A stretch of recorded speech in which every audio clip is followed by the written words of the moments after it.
बोला सरोजताई. सन्मान्य अध्यक्ष महोदय, हा प्रश्न आणि ही घटना खरं तर माझ्या मतदारसंघातली आहे आणि शासनाचं लक्ष वेधण्यासाठी काल मी पायऱ्यांवर बसून ह्याच प्रश्नांकडे लक्ष वेधण्यासाठी ते आंदोलन केलं होतं. आणि मी आभार व्यक्त करते अध्यक्ष महोदय आपले की आपण आज माझी लक्षवेधी सुद्धा घेतली आणि हा प्रश्न सुद्धा चर्चेला येत आहे. अध्यक्ष महोदय, मी सन्मान्य वडेट्टीवार साहेबांचं खरं तर काही गैरसमज आहे ते दूर करते. कहाणी अशी आहे की पवन दत्ता नावाचा जो काही प्रांत अधिकारी आहे, त्या पवन दत्ता नावाच्या अधिकाऱ्याची इतकी मुजोरी आहे की त्याला ज्या भागाची अलाइनमेंटच्या शेतकऱ्यांना कन्व्हिन्स करून विश्वासात घेऊन त्या पद्धतीने त्याला काम करण्याची जबाबदारी दिलेली आहे. प्रत्येक ठिकाणी दादागिरी ही वस्तुस्थिती आहे.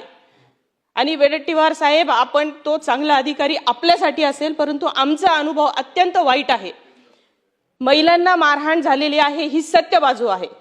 आपल्या उत्तरामध्ये आलेलं आहे की कुठलीच याच्यामध्ये मारहाण झाली नाही असं आपल्याला तथ्य त्याच्यात आढळलं नाही, पण घटना ही तशीच आहे. ती इन कॅमेरा जरी कैद झालेली नसली तर परिस्थिती तशीच आहे.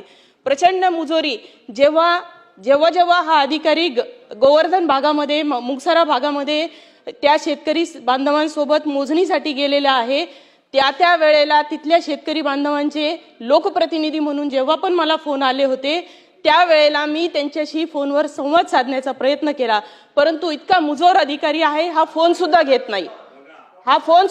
नाही. आणि त्यानंतर मी विभागीय आयुक्त गेडाम साहेबांना सुद्धा फोनद्वारे तक्रार केली. त्याच्यानंतर जिल्हाधिकाऱ्यांना सुद्धा तक्रार केली.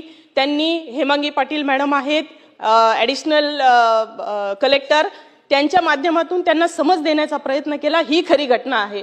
माझी आपल्याकडे नम्रतेची मागणी आहे, शेतकऱ्यांना खरंच जर न्याय द्यायचा असेल तर पवन दत्ताला त्वरित निलंबन करावं आणि त्याच्यावर गुन्हा दाखल व्हावा, एवढी माझी विनंती आहे आपल्याला. आणि ही वस्तुस्थिती आहे, कारण एका शेतकरी महिलेवर हात उचलताय आपण. सरकार एकीकडे कालच मला असं वाटतं परवा आपण शेतकरी महिलांसाठी धोरण आणतो आहे, इतकं चांगलं काम शासन करत आहे, परंतु अशा अधिकाऱ्यांमुळे शासन जर बदनाम होत असेल मला असं वाटतं याच्यावर कठोर कारवाई झाली पाहिजे. आणि दुसरा माझा प्रश्न आहे की याच्यामध्ये सचिन चिंतावार एकम संस्था ज्या PMC याच्यामध्ये तथ्य आहेत. माझ्याकडे 7 बारे आहेत साहेब. मी माननीय मुख्यमंत्री महोदयांना भेटले, त्यांना पत्र दिलं, चौकशीचे आदेश जिल्हाधिकाऱ्यांना माननीय मुख्यमंत्री महोदयांनी दिले. चौकशी RDC राजपूत साहेबांच्या माध्यमातून पूर्ण झालेली आहे. त्याचा अहवाल काय आहे कालही मी मेसेज केला कलेक्टर साहेबांना, मला अजून उत्तर मिळालेलं नाही. तर त्याचीही चौकशी होऊन ती संस्था काळ्या यादीत आपण टाकणार का, असे माझे 2 प्रमुख प्रश्न आहेत.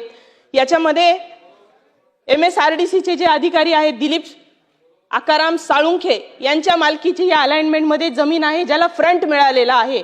या MSRDCच्या अलाइनमेंट नंतर त्यानंतर अशोक खरात प्रकरण जे भारतात गाजलं त्याची सुद्धा जमिनीला फ्रंट आणण्यासाठी हा प्रयत्न झालेला आहे. श्री संजय चहांदे यांच्या पत्नी सुजाता संजय चहांदे यांच्या नावावर सुद्धा तिथे गवळणेमध्ये विल्लोळीमध्ये गट क्रमांक 42 आहे, त्याच्यात जागा आहे. सारूळमध्ये काही माजी पोलीस अधिकारी आहेत.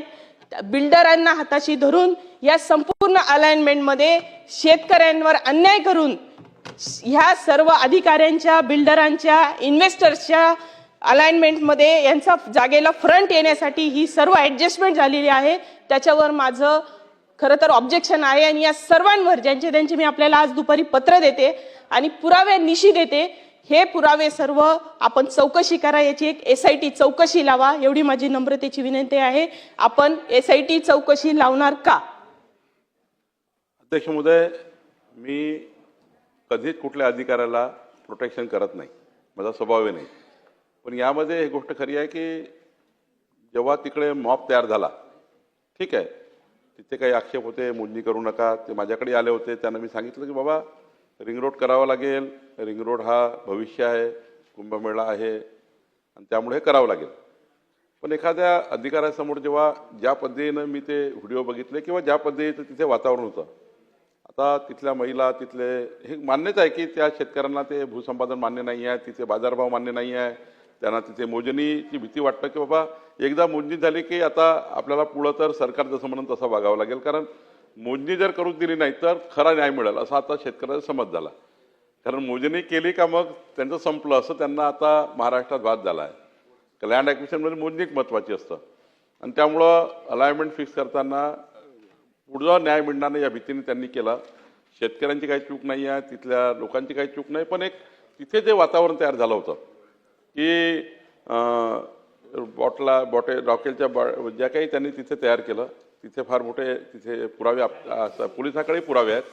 पण यामध्ये आता न जाता मला जे वाटतं की एखाद्या अधिकाऱ्याला असं भीती वाटतं की उद्या एखादी रॉकेलची बॉटल कोणी फेकून मारेल, एखाद दगड मारतील, तेव्हा त्यांनी हेल्मेट घातला, बचावाकरता त्या ठिकाणी काही कार्य केलं. पण याचा अर्थ असा नाही की त्यांनी कुणा महिलाला मारलं किंवा त्या ठिकाणी, पण तिथे थोडासा मोजणी करताना जो काही तणाव तयार झाला तो तणाव निवडण्याकरता तिथे एक हमरीत या ठिकाणी असं त्या ठिकाणी घटना घडलेली आहे, हे मान्यच आहे.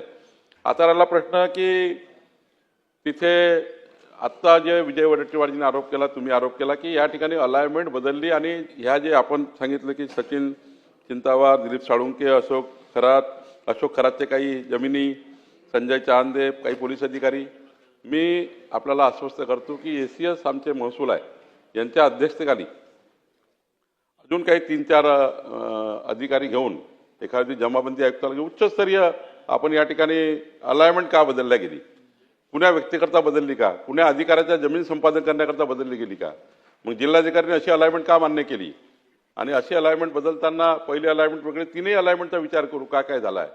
पण अलाइनमेंटची मात्र नक्की चौकशी करू.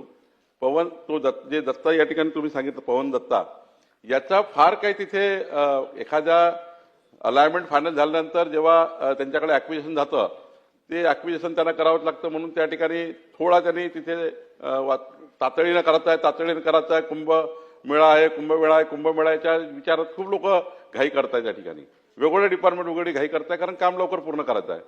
मी एवढंच सांगेल आपल्याला की आपण जे काही आक्षेप घेतला यावर मी ACS महसूल यांची आजच चौकशी समिती तयार करेल. 15 दिवसामध्ये याचा पूर्ण रिपोर्ट तयार करून ज्या ज्या लोकांनी आपल्या जमिनी तिथे सरकारला देऊन त्या ठिकाणी भ्रष्टाचार करण्याचा प्रयत्न केला असं एवढंच नाही तर मागच्या 3 वर्षामध्ये ज्या जमिनी त्या ठिकाणी जाणीवपूर्वक खरेदी केल्या असेल शेतकऱ्याच्या आणि या रिंग रोडमधून जास्त पैसे मिळावे, 4पट 5पट पैसे मिळावे याकरता आणि बाजारभाव त्या ठिकाणी वाढवून काही कटकारस्थान केले असतील तर याची ACS महसूलच्या माध्यमातून उच्चस्तरीय अधिकारी, जमाबंदी आयुक्त असेल, तिथले IGR असेल, या प्रकरणामध्ये आम्ही चौकशी करून याचा रिपोर्ट 15 दिवसामध्ये आमच्याकडे येईल. तुम्ही सांगितलं काही रिपोर्ट आले त्याचा आम्ही अभ्यास करू, पण याची उच्चस्तरीय चौकशी आम्ही करू. मात्र आज त्या अधिकाऱ्यांना ह्या वरच्या अधिकाऱ्यांनी अलाइनमेंट फायनल केली आहे, MSRDCने फायनल केली आहे, त्या ठिकाणी जिल्हाधिकाऱ्याकडे आली असेल तेव्हा ती फायनल झाली असेल. पण मला वाटतं अलाइनमेंटमध्ये अशाच अधिकाराचा दोष नसतो. हा जे काही तिथे थोडी हमरातुमरी झाली तेवढा त्याचा दोष आहे. यांनी स्वतः बचावाकरता हेल्मेट वगैरे घालून त्या ठिकाणी काही डिफेन्स स्वतःचा वाचवण्याकरता काही प्रयत्न केला आहे. त्यामुळे मला असं वाटतं की याचा निलंबनाचा काही संबंध येत नाही, फक्त चौकशीचा संबंध येतो, तो आपण करू. आपला जो दुसरा प्रश्न आहे की राहून गेला की याच्यामध्ये ते जे काही तुमचा आक्षेप आहे की तो अधिकारी मुजुरी करतो, तो अधिकारी लोकही चांगलं वागत नाही, तो अधिकाऱ्यांनी तुमची त्या ठिकाणी त्याची तक्रार तुम्हाला करायला लावली, त्यांना मात्र नक्की समज देण्यात येईल.